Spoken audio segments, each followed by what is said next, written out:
बैठे, हम बनते जन्म लेते ही हम अहंकार से फूल बैठते हैं। मेरे से बड़ा कोई व्यक्ति नहीं, मेरे से ज्यादा विद्वान कोई नहीं, मेरे से ज्यादा कोई पूजनीय नहीं है, मेरे से ज्यादा कोई संपन्न नहीं है। ये जो अहंकार का घड़ा होता है ना, वो व्यक्ति को आगे नहीं बढ़ने देता। हमने पूर्व जन्म में कर्म बहुत अच्छे किए थे, जिससे हिंदू समाज मिला, हिंदुस्तान मिला। और यदि अब हम मनूर्भवक बनना चाहते हैं तो पुनः लौटिए हमारी संस्कृति की तरफ। आइए ऋषियों के चरणों में, आइए शास्त्रों के पास में, और आपको मनुष्य बना करके आपकी जीवन की यात्रा को आगे शुरू करेंगे। बस आज जो झगड़ा है मनुष्य का, वो केवल मात्र इस बात है कि हम मनुष्य बनना नहीं चाहते। हम लखपति बनना चाहते हैं, करोड़पति बनना चाहते हैं, हम नेता बनना चाहते हैं, हम अभिनेता बनना चाहते हैं, परंतु हम मनुष्य बनना नहीं चाहते। मनुष्य वो बनता है जिसके जीवन में त्याग हो। मनुष्य वो बनता है जो सेवा करके सर्वोपरि अपने को मानता है। मैं 4 कोटेशन आपको कहना चाहता हूं।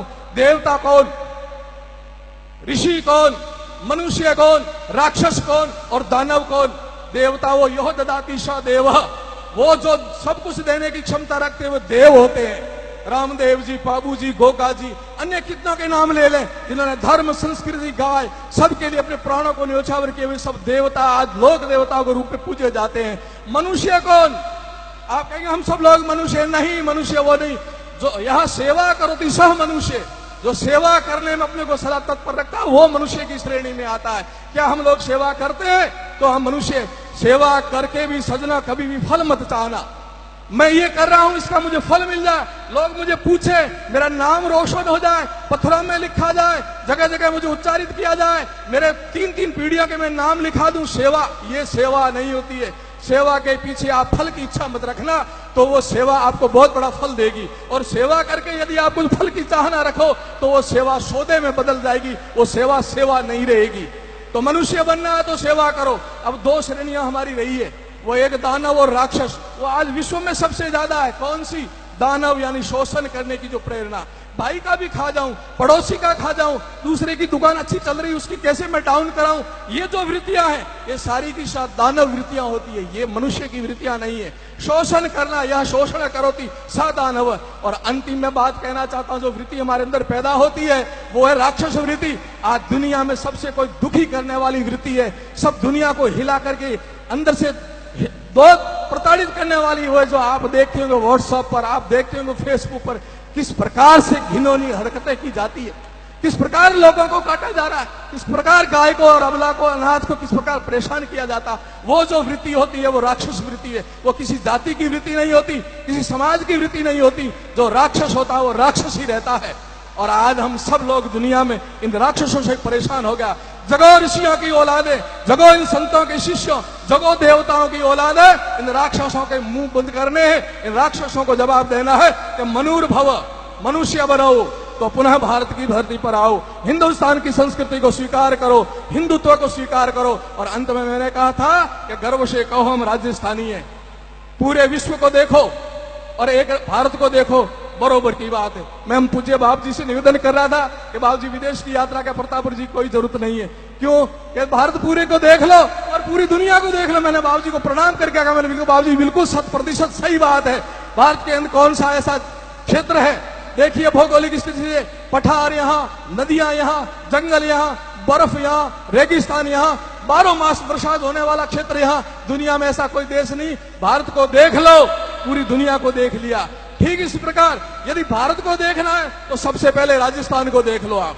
राजस्थान का ऐसा कौन सा क्षेत्र है जिसको देखने से आपका भारत का स्वरूप नहीं दिखता है? राजस्थान में भी यही स्थितियां, कहीं पठार है, कहीं नदियां हैं, कहीं जंगल है, कहीं झरने हैं, कहीं रेगिस्तान है, कहीं कुछ है। तो ये सारा का सारा स्वरूप पूरा का पूरा मेरे राजस्थान के अंदर समर्पित होता है। और राजस्थानियों को देख लो, पूरे हिंदुस्तानियों को देख लो आप, जिसके सर पर पगड़ी हो, मूसा पर तान हो और गर्व से कह के मैं राजस्थानी हो, तो वो संस्कृति में धरा से जुड़ी हुई आवाज निकलती है। हिंदुस्तानी की पहचान ये होती है जिसके सर पर चोटी हो, मुझे तुलसाराम जी बाप जी विराजे, जनेऊ जिसके गले में हो, चोटी जिसके सिर पर हो, वही हमारा प्रतीक है कि हिंदुस्तानी की पहचान क्या है। अरे मित्रों, मुझे थोड़ा शर्मिंदा मत करो आप, चोटी रखने से शर्म मत करो आप।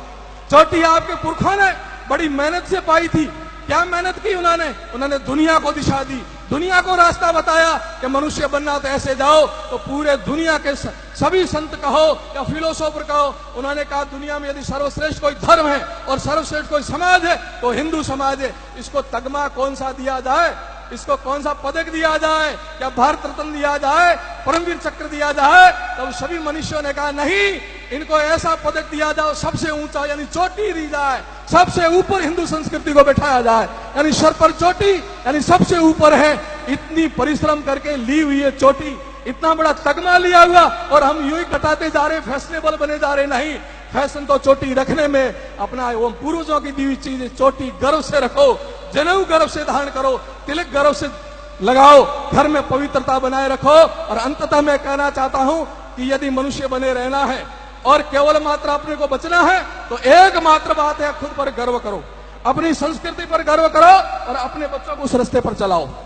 आप सब गृहस्थी हो, आपका धन मैं नहीं आंकूंगा, आप कितने बैंकों में पैसे लेके बैठे हो, आपकी कितनी अच्छी गाड़ियां मैं नहीं आंकूंगा, ये संत भी नहीं आंकेंगे कि आप कितने धनवान हो। संत और हम सब एक ही बात कहेंगे, आपके पूत सपूत हो तो आप धनवान हो, और पूत कपूत हो तो अरबपति होते हुए अब कंगाल हो आप। इसलिए आप सबसे ज्यादा कोई ध्यान देना चाहते हो, माताओं बहनों युवाओं को सबसे कहना है, मेरा यही है, संतों का भी यही निवेदन है कि आप किसी भी कोने में रहो दुनिया के, कैसे भी भरकस प्रयास करो, परंतु अपनी संतति और अपने संस्कारों को ऐसे मजबूती से पकड़े रहो कि आने वाली पीढ़ियां आपके समाज को, आपके गुरुओं को और आपके धर्म को भूले नहीं। बस इतना ही कहना चाहता हूं।